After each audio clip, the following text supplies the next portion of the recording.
Hello students, once again welcome back to English Literature Classroom. Today my topic of discussion is a poem. The name of the poem is The Restless Beauty by O.G. Thomas. Clear?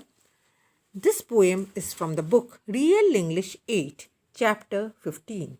Come on, let's start line to line explanation. I moved out of my bed to the window with an empty mind to watch the rising sun. Now, the speaker of this poem went out of his bed to the window. Okay? He moved out of his bed to the window. And why did he move out of his bed to the window? To watch the rising sun. As a deer as I watched came out through the thicket.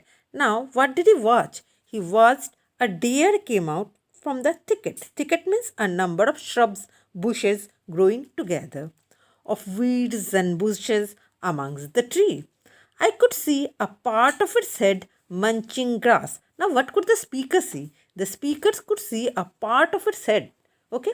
And part of its head means deer's head. And the deer was munching grass. It slowly got itself delivered from the mess, struggling hard with its hind leg. Now the deer was struggling hard with its hind leg.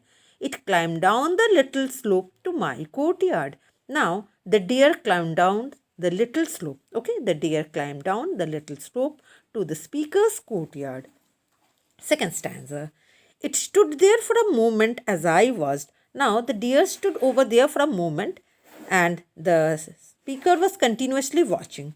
Framed onto my window on the first floor, and the deer stood there unaware of my presence. Now the deer was unaware of the speaker's presence. Okay, it ate the grass undisturbed for some time. For some time, the deer ate the grass, shaking its apology of tail and moved forward. Next, it shook its tail and moved forward. Now, apology of tail, what does it mean? It means that too short a tail. The deer's tail was too short. Okay, and therefore the deer did not like it. Okay. Now, let's see the question. Why did the speaker move to the window? The speaker moved to the window to watch the rising sun. Let's continue. Okay. Third stanza.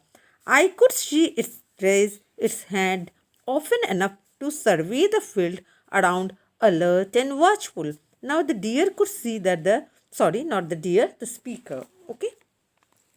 The speaker could see that the deer raised its head often enough. And why was it raising its head? To survey the full field. Okay? It suggests that the deer was alert and watchful. As some pebbles rolled down the loose sole, the doe was restless. Okay?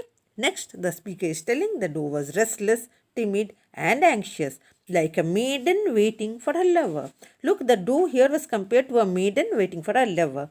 Okay? Then, therefore, look, the condition of the deer. It was restless, it was timid, and it was anxious. Anxious was nervous. Okay? As she was the leaves when they fluttered and closely analyzed as monkey or a bird, or the footstep of an animal nearby, like a general surveying the enemy territory. Now, the deer was analyzing. Analyzing means studying or examining in detail.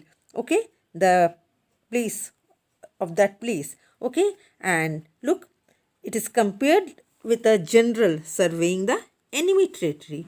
Clear? Let's see the question. From where did the deer come out? The deer came out of the thicket. Okay, let's continue. Okay, let's continue now. I still was the pretty deer. Okay, I still was the pretty deer as it could still enslave the mind of a modern Sita. Suddenly it jugged all over.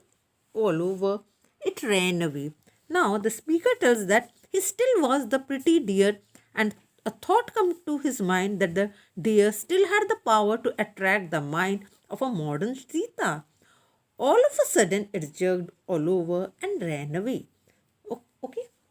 Now, next stanza. I thought of the beautiful shape and the dark brown meat on the dining table of a drunkard who scratches for his mouth with unsteady hands to cut the pieces.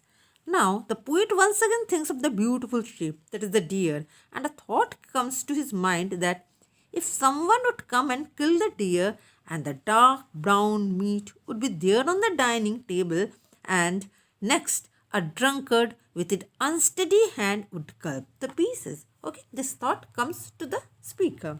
Now, let's see the question. How do we know that the deer was alert? Answer. The speaker could see that the deer raised its head often enough to survey the field. Thus, we know that the deer was alert. Let's continue. Okay.